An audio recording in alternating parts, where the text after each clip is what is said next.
APUS History Review, Lesson 24, The Industrializing of America. In the post-Civil War era, you've got to consider something as you've either looked at our earlier lessons or thought about what you've been doing with your own history review based on your own materials. There's numerous things going on at once. For instance, our previous lesson dealt with the frontier and the closing of the frontier in the West and agrarian discontent in the South. Lessons before that, like your textbooks, would have dealt with things like Reconstruction and the ending of the experiment of Reconstruction, post-Civil War period.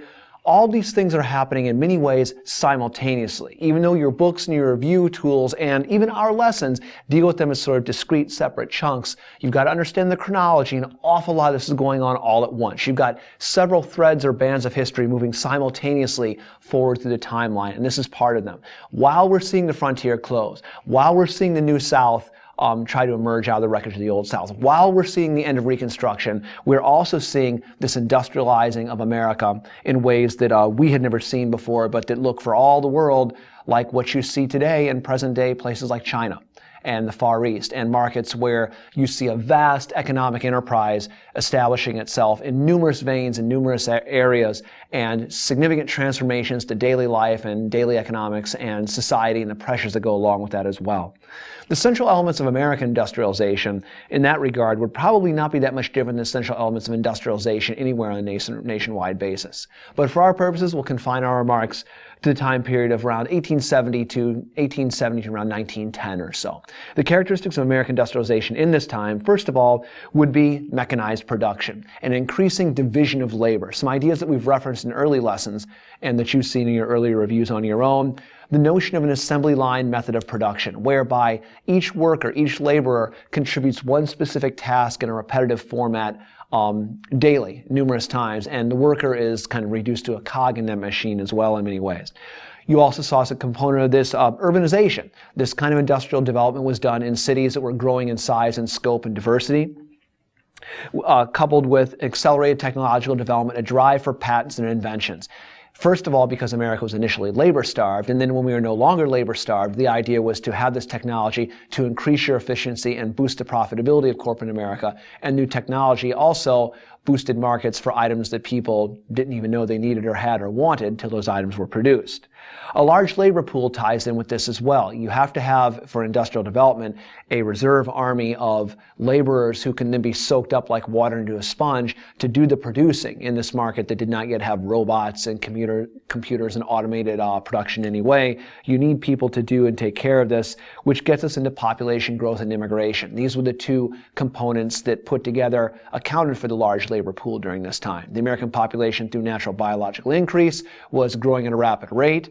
And secondly, you still had large amounts of immigration into the United States from other portions of the globe.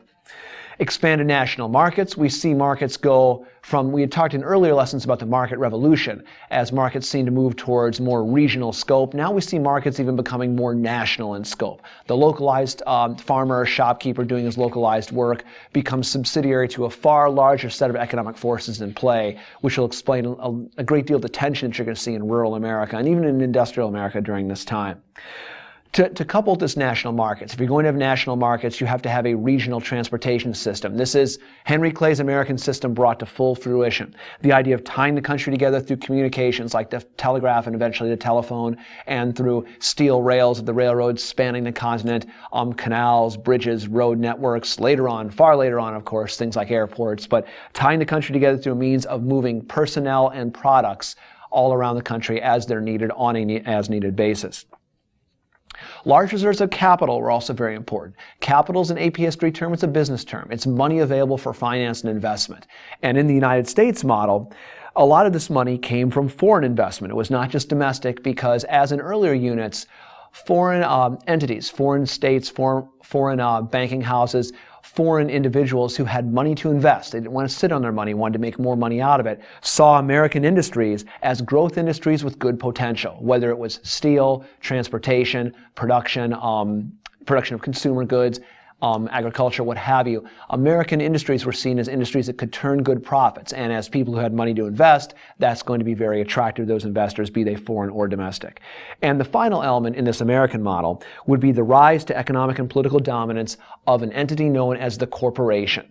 And with this, you had robber barons, the so-called robber barons, the titans of industry, the captains of industry. You had monopolization. You had standardization of product and life in many ways. You had high protective tariffs, which supported these and helped benefit and boost them. And you also had minimalist regulation. These entities were able to have the political clout to make sure they were, at this point in time, not regulated, to resist the kind of entreaties of people like farmers and workers and laborers to try to reform their business activities and practices.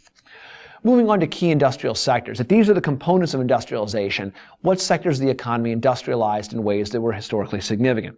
For your purposes preparing for the AP exam, there are some individuals you need to know and the sorts of impacts they had on certain sectors of the American economy. To begin with iron and steel, you had Andrew Carnegie, the founder of Carnegie Steel. And some of these first captains of industry were true sort of rags to riches men.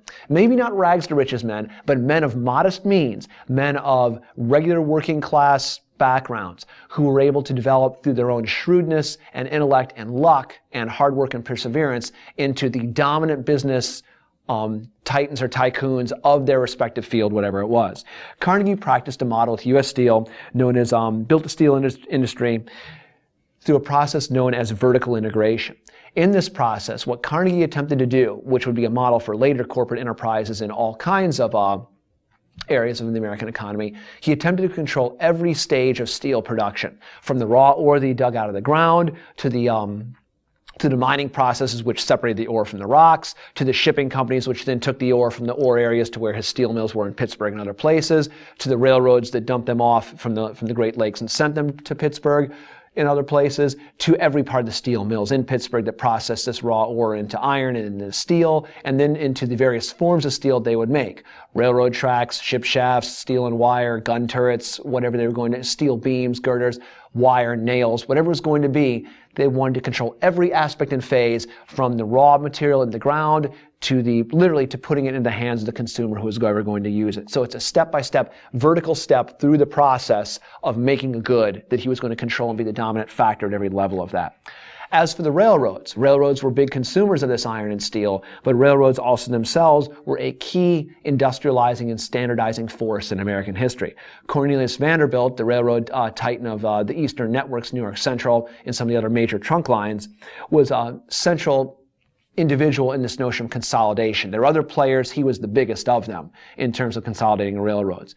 With that came a standardization in some ways of American life that he brought. The model of time zones, the 4 time zones that we have today, were originally set up for the railroads as the major railroad companies nationally agreed that these were going to be the common times they were going to have their trains operate by, and the rest of American world and daily life fell in place.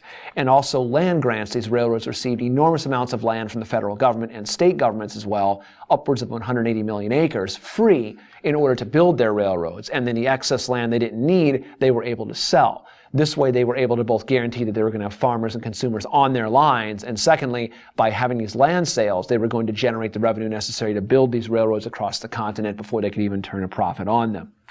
In terms of petroleum as an emerging fuel source, John Rockefeller, through Standard Oil, mastered the corporate model of what is known as horizontal integration, as opposed to Carnegie's model, where he wanted to be the dominant factor at every level of production of a single good being steel.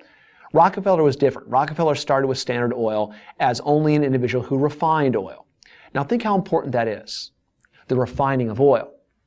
Oil itself pulled out of the ground is not very useful. It's not very valuable unless it's been refined into things such as gasoline, fuel oil, diesel fuel, 10-weight oil, 20-weight oil, machine oil, 3-in-1 oil, whatever you're going to use, propane. It has to be refined for its amount of uses. Just pulling the gloppy oil out of the ground, it's not a very useful item. So by controlling the refining process, at one point in time, about 80 to 90% of all American refinery capacity was held by Standard Oil. This became a bottleneck through which all of this raw resource passed. And by passing through this bottleneck, Rockefeller established a monopoly essentially on oil and petroleum production and its variants within the United States.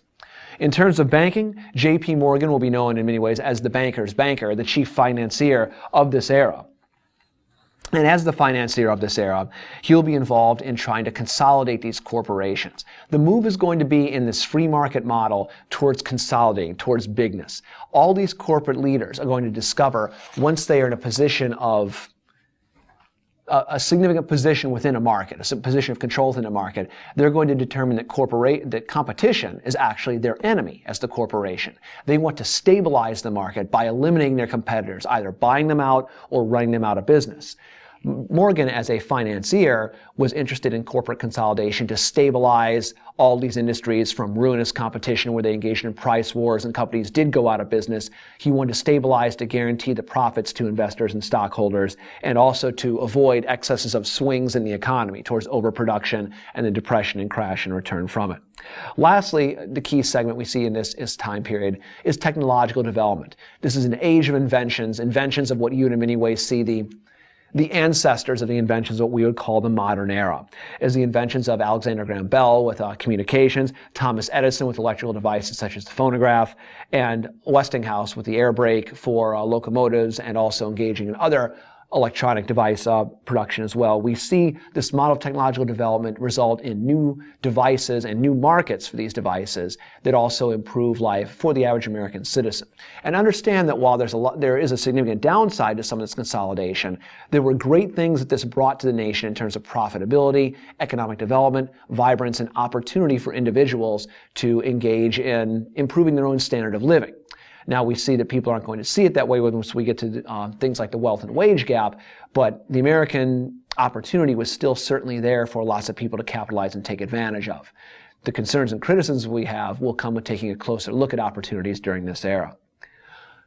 On to laissez-faire economics. Laissez-faire is a French term. For those of you in French class, it is the plural form of the verb laisser, and faire, which means to let, and faire, the French verb, which means to do. So a loose translation of laissez-faire would be leave to do, or let to be, or leave to do, which is the notion of having the government keep its hands off the economy, a minimal amount of corporate regulation in the economy. During this time period of the last half of the 19th century, that was the dominant ethic of the day.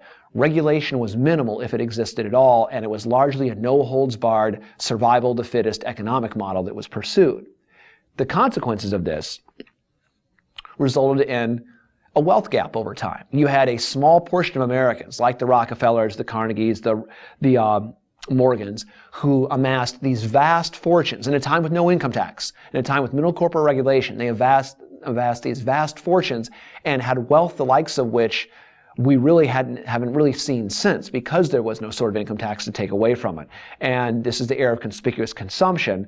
And this is going to generate an awful lot of questions about whether or not in this time period, this is the way America should be. There's going to be social criticism generated as a result.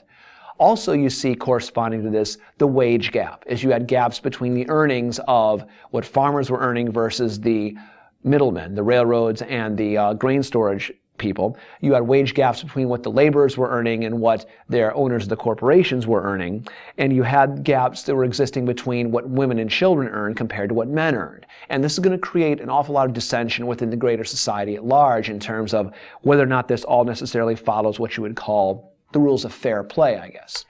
Fair being determined, of course, by who's looking at it. Fair is whatever you want fair to personally be, and during this time it was no different.